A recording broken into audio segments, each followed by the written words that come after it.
করি জানেন তো বছরে? মানুষ মানে নেওয়ার লোকের অভাব থাকে, দেওয়ার লোকের অভাব হয় না আমাদের। তো ওইখানে আমার নামে অভিযোগ দিয়েছিল, আমি নাকি এদিকে থাকতাম না।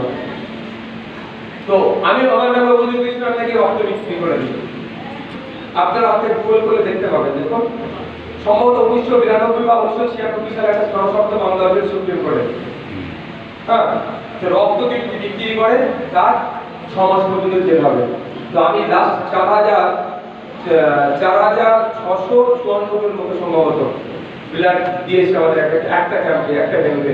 তাহলে একজনের রক্ত বিক্রি করলে 6 মাস জেল, 4,000 একটু 6 মাস কত বছর হচ্ছে? দুনিয়ার লাভ নাই।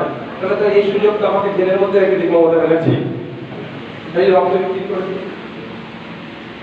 কিন্তু এই রক্তের জন্য একটা রিপ্লেসমেন্ট চার্জ সরকারি থেকে আসে, সেটা আমি বিধানসভায় বলেছিলাম যে 50 টাকা বা 30 টাকা দিব, সেটা বলেছি।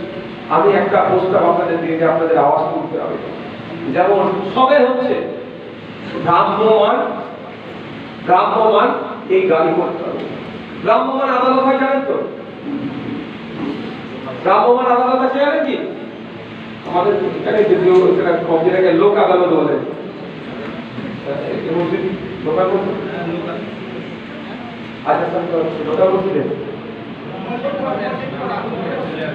এই মহল্লার মসজিদের আজান কি? সেটা বলুন ভাই।